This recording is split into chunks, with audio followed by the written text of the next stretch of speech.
Good morning, everyone. It is Jason, your favorite. I don't know. I guess I said I'll go by Passport Bro. I'm running. If you look at my Twitter account, put like a little picture you see. I'm running for president, and I'm part of the Passport Bro party. That's right. Anyways, good morning, everyone. We are here in South Korea, and it is a beautiful kind of. So it's been hot. It's been hot this last couple of weeks here in Korea, and today is actually starting to cool down. We're starting to head into the winter season, and I'm gonna tell you right now, for anybody who have lived in Korea, winters can be brutal in Korea. They can be cold. You could be having 4 layers on, and that cold will still cut through them clothes, and you will feel it to your bone.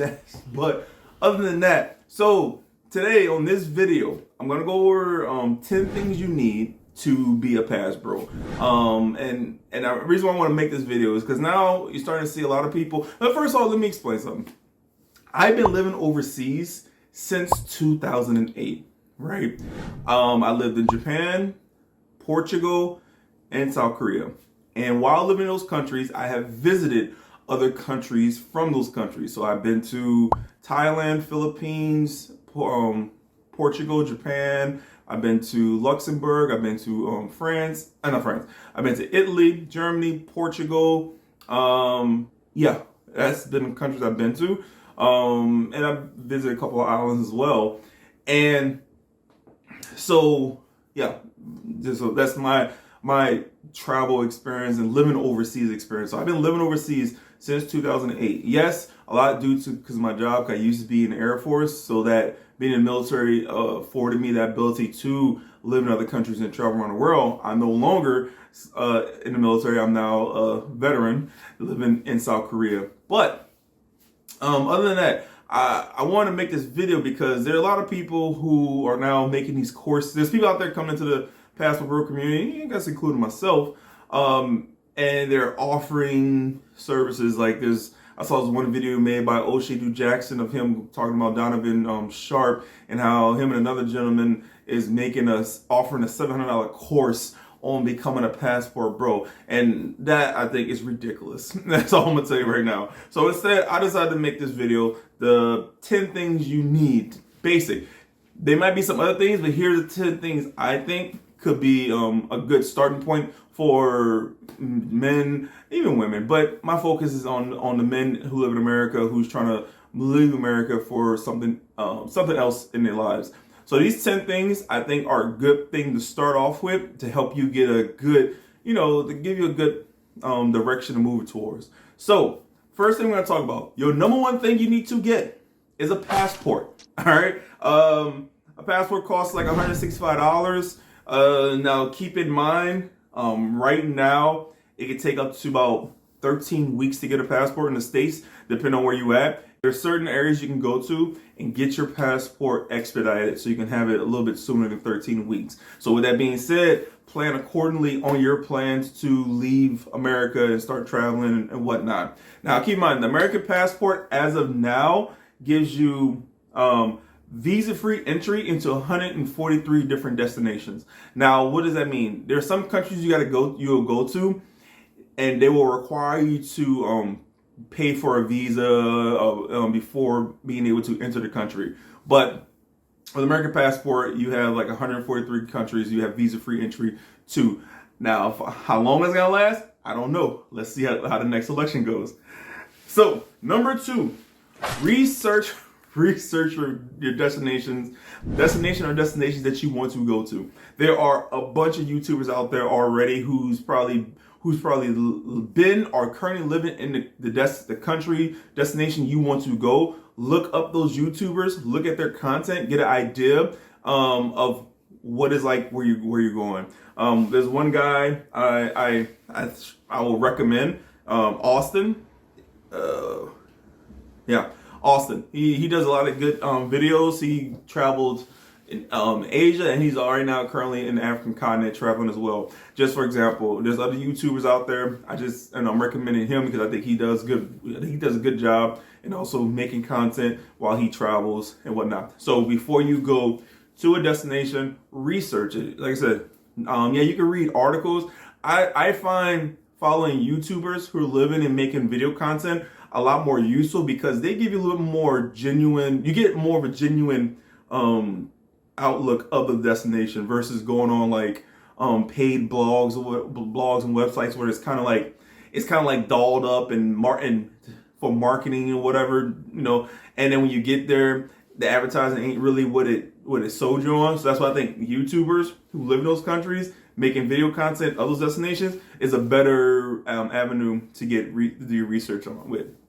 Number 3, get your finances together. Have a budget. If you plan on leaving the country for 1 week, 3 months, or a year, have a budget. Don't go overseas with no kind of financial plan in place, especially if you don't have an emergency. Especially don't have an emergency budget in place to at least get you back to America, right? So before you go, have your finances in order. Have a game plan. What money are you living off your savings? Are you going to work remotely? Do you plan to get a job where you're going? This, that, and the third. Have your finances in order. Is one thing to be in a financial pinch in your own home country. To be in a financial pinch in a foreign country is even worse because, be real with you, nobody in that country owes you nothing. They're not, you're not from there. And then you are American. I don't care what color you are. When they find out you're American, you are American. So they assume you are rich because you're American.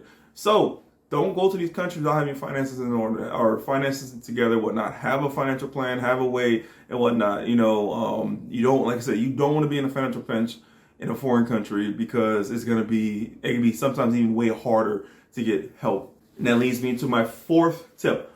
Buy your airplane tickets in advance. I've seen clips of quote unquote, they call them the passport bros, are just black guys who are traveling and they get stuck in these countries because they didn't have a return flight back to America. If you know you're going to be in a destination for a particular amount of time, buy your return ticket early. All right, and it's cheaper too anyway. Don't go there on a one-way ticket and then all of a sudden you spend up all your money, blew all your budget, your finances wasn't in order, and now you're stuck in that country making content, asking people to help you out. Don't be that guy. I'd rather you buy your ticket in advance, and if you do change your mind and say, no, I want to stay here longer, cancel it or adjust it. That's better than not having your ticket bought in advance anyways, right? Because the least you could do is get yourself back. Right? At least if something happens to your finances and you bought your return ticket early, at least you can be assured that you can at least get back home. Right? And plus buying your tickets in advance, especially if you can buy your tickets further enough in advance, prices are cheaper that way too. So now if you can buy at a drop of a dime and afford it, go ahead, baby, do you. But if you're trying to maximize your money, make it go further and longer, if you can buy in advance to bring the price down, buy in advance to bring the price down, right? That's just being smart, right? Like, look, you're traveling. Like, there's no need to try to be stunting on people. You're trying to travel and be a smart traveler. You're not trying to be a traveler who's stunting on everybody, right? Not everyone can do that. Some people can, some people can't. If you're not one of those guys who can, they don't do it. So here's another thing. Travel insurance is something that's not talked about a lot, but it's very important. It kind of piggybacks off the last 2 things I said, which is have your finances in order and also have your plane ticket bought in advance. Travel insurance, right? Yes, some of these countries you go to, for example, me, case in point, I'm in South Korea. I ran out of some of my meds that I was getting when I was in the military. Now, lucky for me, South Korea is a developed country. They have awesome medical technology, awesome medical hospitals that you can believe is amazing, right? And the closest VA hospital is in the Philippines. I can't go to the Philippines right now, especially because I need these meds now. So I was able to go to a local hospital nearby where I live, where they have an international center where the people speak English. I was able to walk in. I was able to get seen by the doctor, which I was lucky because the doctor just got out of surgery, but they was able to see me. And I was able to be seen and get my medications that I need, all for $100. And that's with no insurance, right? Now, that is a good case. That's a nicety. But that also goes into your research before you go into a country, knowing where you're going, knowing what the medical expenses could be and whatnot. Now, however, having insurance can help cover medical expenses like mine, because if I have medical insurance, I can get that reimbursed back to me or whatever. But not only does travel insurance help you with medical, it's supposed to travel insurance can also help you with issues with your ticket. Like if your ticket got canceled, delayed, or whatnot, and it wasn't your fault, your insurance can cover that. Your insurance can be, because travel insurance also could cover your rental car. If you plan to drive in these countries, you want to have insurance, right? Because I'm gonna tell you something right now. When you're in these countries and when stuff goes wrong, for one, you're a foreigner, and two, if you're American, you're an American foreigner. So therefore, they're gonna expect you to be paying out your behind. So you want to have travel insurance in place to help you handle any type of out of the blue expenses that you don't plan to have. That makes any sense.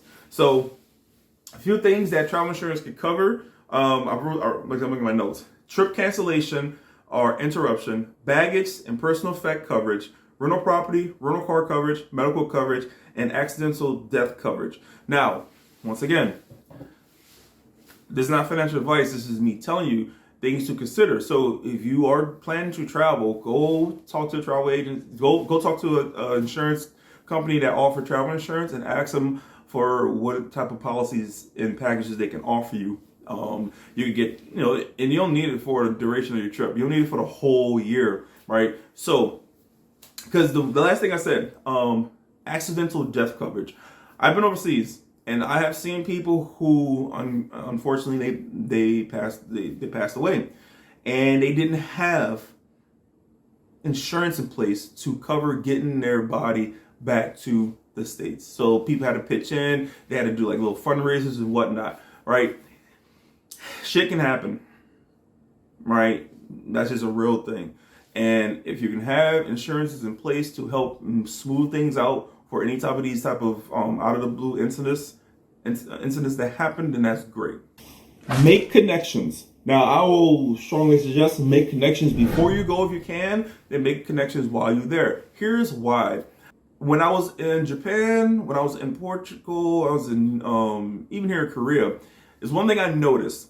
You will pay the foreigner price or you can pay the local price. And how do you pay the local price, Jason? The local price you pay when you make friends with the locals and they teach you how to move like a local. They teach you where to go, where the locals go to buy things and pay for things, and then you end up not having to pay the foreign price. Once again, here's my statement. If you don't have to pay the foreign price, don't pay it. If you could get the same thing that you want at the local price, pay the local price. That just means that you're saving money that can be used for other things on your trip. Or while you traveling or living overseas. So make friends with the locals. Let them teach you. Now, I'm not gonna tell you go ahead and just depend solely on the locals. No, make friends with locals and ask them to teach you so you can become self-sufficient in these countries and you can start moving like a local yourself because you know the do's and don'ts of where to go and not go. Now, one other way you could do that is make friends with people like myself who's been there, who already know these spots, who already know how to move like a local, so you cannot be got. Because there's some things that happens to a lot of guys. They go to these countries and they make their own connections. And they end up getting got. Some people end up getting killed. Some people end up getting robbed. Some people end up just being taken advantage of because they didn't know no better, right? So once again, I'm gonna say this again. You're American. You're a foreigner. They don't owe you nothing. Now, is all foreigners in these countries you go to mean? No, not at all. But just like America, there's people who looking to take advantage of you. People who take advantage of people are all around the world. And when you are that much of an easier target, you become that much of a bigger got for them people to get. That makes any sense. So make connections. Follow YouTubers, ask questions in the comments. See if there's like Facebook groups or chat groups that you can join. And then one good way, I was gonna say this, in some countries, use Tinder. Now that might be a weird thing if you can use Tinder, that's if you can match. But Tinder could be a good way for you to make connections. Because some girls who are on Tinder, they're not looking to hook up anyway. Some girls, for example, in Korea, there's some girls on Tinder that's looking to do like language exchange. They're looking to hook up. They're looking to hang out. Some are looking to hook up. But some are on there for sexual things. They're on there trying to build friends and practice exchanging language, right? So that could be another way you can make connections. If you're in certain type of sororities and fraternities, sometimes those sororities and fraternities also have chapters in overseas countries. If you want, look into that and see. Like here in Korea, they have a bunch of sororities and fraternities that's here. They have the Freemasons that are here. What's that, Lion? I think it's like Lions Club that's here. There's like this Korea chapter's here. So if you already associated to a professional, so if you're already associated to a professional organization in the U.S., look and see if there's a chapter in those countries you're going to. And if there are, that could be a very big help for you making connections. Like here we also have VFW, Veterans of Foreign Wars. There's a bunch of people there who's been here for years who can give you all kind of insight. So make connections as early as you can. And you can make connections when you're on the ground too. But be smart about the connections that you make. So language barrier is number 7 on my list. Now, do you need to be fluent in the language of the country you're going to? No.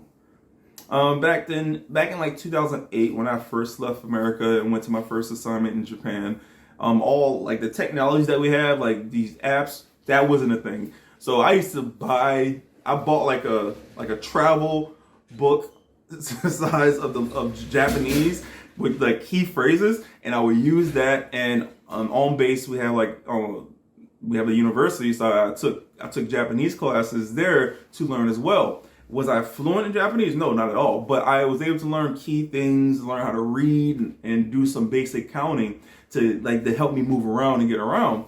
And that came in handy. So I will recommend, if you can in advance, in your research, learn key phrases.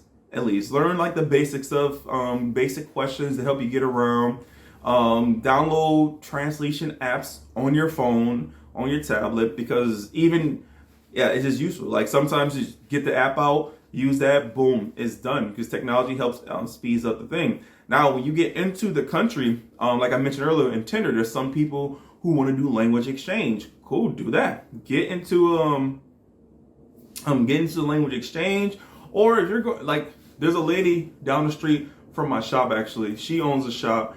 And she offers Korean lessons for about $50 for 1 hour. And she'll tutor you on Korean. She'll just go down there, go to the shop, you schedule, you pay her $50, and she'll give you an hour 101 to practice Korean. So same thing you can do in these other countries. I'm pretty sure you go to Thailand, Philippines, you can hire someone to be your language tutor, right? And it's probably way cheaper than Korea. So I will say that when you get on the ground, you already learned a few basic phrases before you came, and then when you get here, try to look for some language exchanges, or also see how much you can just hire a tutor to help you learn a language. I think hiring someone also could be very valuable because that person can also help you with navigating around. You can ask them questions. Hey, where can I get this from? And a lot of times they'll be very helpful. Okay, after class, I'll show you this. You know what I'm saying? So look into that. Invest into a language tutor when you get to the country you're going to. Number 8, clothing and accessories. Look, I know we like to be shitty shy all the time. It's not best always where you're going. Here's why. The way you dress, I know in America we want to go off of don't judge a book by its cover. I know that's how we seem to be moving towards in the West. Outside of the country, outside of America, no, you are judged by how you look. And if you dressing like you got money, they will treat you like you got money. If that makes any sense. When you go to these other countries, dress in a way, dress how you want to be addressed, and also dress in a way where you want the level of attention you want, right? If you want to be low key and chill, find out what some of the locals wear, see if you can incorporate some of their clothing into your style so you can kind of blend in, right? You're already gonna stand out, especially if you're black, right? You're already gonna stand out. The last thing you want to do is draw unnecessary attention to yourself if you don't want that attention, right? So dress in a way that's subtle, humble, where you don't look too flashy, where people won't think, already you're American. You're traveling overseas. And if you're dressing like you flashy, then they gotta say, oh, you got money. And a lot of times they will take advantage of you financially. They like, well, you got money, you can afford it. Look at you dressed. You got that chain, you got the jewelry on, this and that. You know, you might be stunting. You might not have money because you dressed that way. If that makes any sense. So dress accordingly. Dress smart. Dress in a way where you won't attract unnecessary attention, where you won't make yourself a target. because you already gonna stand out, especially if you are American, especially if you are black, right? So once again, dress in a way where you can kind of like blend in, not be, where you can kind of not attract unnecessary attention to yourself. Number 9, get your international driver's permit before you leave America, right? So you can go to AAA, and there's another organization that issue these, but AAA is the one that I know a lot of people use. And it is an optional thing, but it can be very helpful depending on where you're at in the world. So an international driver's permit is valid in 150 countries globally. And I mean, why not, right? So when you travel, if you want to rent a car yourself and drive in a country then you have that permit, you can drive. Because honestly, yeah, it's nice to be driven around, but sometimes you don't want to be driven around. Sometimes you want to be able to just get up and go on your own. You might well pick up a shorty and say, oh, I got to rent a car and I got to drive. She's like, oh, okay. But anyway, so look into that. My number 9 is look into getting your international driver's permit. Number 10, money. All right, here's the thing. When going to other countries, I will say it is good to carry some cash on you, but not all your cash on you, right? And don't even leave cash, or don't leave too much cash in your room as well. If you can, just leave it on your debit card and pull out what you need. Because once again, depending on where you go, there's people that might break into your room, you might get robbed while you're out in this, that, and the third. And you don't want to be like, all my money was in that room, all my money was in that bag. I'm assed out now. So you don't want to do that. So carry enough cash that you need for the day. Also, if you're going overseas, make sure you talk to your bank and ask them and let them know, hey, I'm going to be traveling overseas. Will my card work overseas? And if it will work, what are the international fees that I'm going to have to pay? Because there are fees you will pay when you use the ATM or you charge it at different places where we at overseas. That's why sometimes it's good to just take out cash. That way you just only get hit with the fees when you go to the ATM. Or, so that's something you got to talk to your bank about. But have physical cash, because some places, like here in Korea, even though Korea is a developed country, some people don't want card because they don't want to deal with all the fees. Here, they will charge you an additional 10% if you use your card because of whatnot. And so if you use cash, they sometimes give you a discount. And it's like that in a lot of other countries too. They prefer cash over digital uses if possible. So those are my 10 things. So let's recap real quick. Number 1, get your passport. Number 2, research your destination. Number 3, get your finances together. Number 4, buy your airplane tickets in advance. Number 5, travel insurance. Number 6, make connections. Number 7, language barrier. Number 8, your clothing and accessories. Number 9, international driver's permit. And number 10, money. All right, so that's what I have for you this week on this video. My 10 things you need to be a passport bro. I think this is a very simple list. I'm pretty sure there's way more things, but I think this is good enough to get you going and get a good, a good framework so you can be join the rest of us that lives overseas, travel and live overseas. So once again, you can check out my newsletter, sign up for free. It's for free for now. Later on we'll charge, but the newsletter is free. Follow me on my Twitter, subscribe to my YouTube channel. So these videos I'm gonna post on my Twitter and my YouTube. And also, don't forget, I'm also working on my book. The link will be down somewhere in the description. And don't forget, I'm running for president. I'm gonna be for the Passport Bro party. Other than that, I am out. I'll talk to you guys later.